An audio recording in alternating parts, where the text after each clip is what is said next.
தமிழகத்தில் ஒரு மாற்றத்தை ஏற்படுத்த வேண்டிய இளைஞர்களும் யுவதிகளும் என்னோடு வாருங்கள். தமிழ் தமிழ் தமிழ் என்று உங்களை ஏமாற்றிக் கொண்டிருக்கிறார்கள். நான் தமிழிசை தமிழ் மீடியத்தில் படித்தேன். எங்க அப்பா அந்த தமிழ் பேர் வச்சா. கனிமொழி எந்த மீடியத்தில் படித்தார்? சர்ச் பார்க்கில் எங்கே தமிழ் மீடியம் இருக்கிறது? ஆக நீங்கள் சொல்வதெல்லாம் போய் நாங்கள் அதை போல வாழ்ந்து கண்டு கொண்டிருக்கிறோம். ஆக இனிமேலும் இவர்களை போல பொய்யுரைகள் தமிழகத்தில் தாண்டவமாட முடியாது என்பதை எடுத்து சொல்வதற்காகத்தான் இந்த புத்தக வெளியீடு. ஏனென்றால் பாஜக என்ன செய்ய முடியும்? பாஜக கால் ஊன்ற முடியாது, கால் ஊன்ற முடியாது, கால் ஊன்ற முடியாதா? பாஜக காலெல்லாம் ஊன்றாதுங்க. பாஜக வேரை ஊன்றிக் கொண்டிருக்கிறது. வேர்வையினால் வேரை ஊன்றிக் கொண்டிருக்கிறோம். 26 மாநிலங்களை ஆட்சி செய்து கொண்டிருக்கிறோம். எஸ்ஐஆர் விட்டு ஏமாத்த போறாங்களா தமிழ்நாட்டில்? 26 மாநிலங்கள் ஏமாத்தி தான் ஓட்டு வாங்கணுமா? பாஜகவின் தொண்டர்களின் உழைப்பை தவறாக மதிப்பிடாதீர்கள். இதுல ஓட்டு பெட்டின்னு சொல்லி பார்த்தாங்க. வாக்கு மிஷின்ல போட்டுட்டாங்க, வாக்கு மிஷின்ல தப்பா போட்டுட்டாங்க அப்படின்னு. நான் கேட்கிறேன், தமிழகத்துல வாக்கு மிஷின்ல நீங்க போட்டுக்கிட்டீங்களா? அப்ப ஓட்ட உதவி சொல்றீங்கல்ல. அப்ப நீங்க வெற்றி பெற்றா வாக்கு மிஷின் நல்லா வேலை செய்யுது. பாஜக வெற்றி பெற்றா வாக்கு மிஷின் எல்லாம் தாமரையா விழுந்துருச்சான். நீங்க நினைத்தாலும் நினைக்காவிட்டாலும் 2026 நான் ஏற்கனவே சொல்வதை போல குடத்தில் வட்ட இலையோடு தாமரை மலரும்.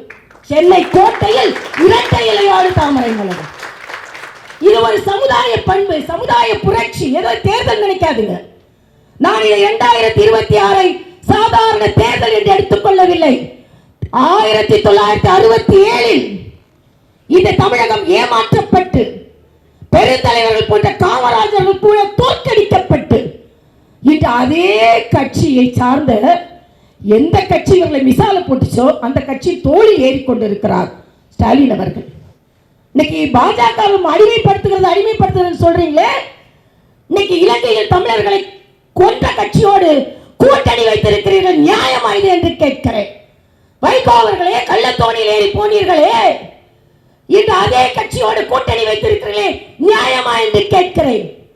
அண்ணன் திருமாவளவன் அவர்களே, காங்கிரஸ் கட்சி தான் ஆட்சியில் இருந்து இலங்கையில் தமிழர்களை கொண்டு குவித்ததே, அவர்களோடு கூட்டணி வைத்திருக்கிறீர்களே, நியாயமா என்று கேட்கிறேன். ஆக ஓட்டுக்காக நீங்கள் எப்படி வேண்டுமானாலும் அடிபணிவீர்கள். நாங்கள் அப்படி அல்ல. எப்படி வட இந்தியாவில் 21 மாநிலங்களில் வளர்ச்சி திட்டங்களை கொண்டு வந்தோமோ அதே வளர்ச்சி திட்டங்கள் தமிழகத்திற்கு வர வேண்டும். ஏமாற்றப்படும் தமிழகம் மாற்றப்பட வேண்டும் என்பதற்காகத்தான் இந்த கூட்டம். இன்றிலிருந்து தமிழகத்தில் உள்ள இளைஞர்களின் இயக்கமாக மாறி பாரதிய ஜனதா கட்சி என்றாலே ஏமாற்றுவதற்காக வந்த கட்சி அல்ல. அதே போல மதவாத கட்சியும் அல்ல, மனிதவாத கட்சி. ஆக அந்த கட்சிக்கு நிச்சயமாக இந்த எஸ்ஐஆர் நீங்க மாத்திருவாங்களாம். இந்த ஃபார்மை ஃபில் பண்ண முடியாதான். 3 மாசத்துல, அதாவது மழை காலம் வந்துருச்சு. ஐயோ அவ்வளோ அக்கறை.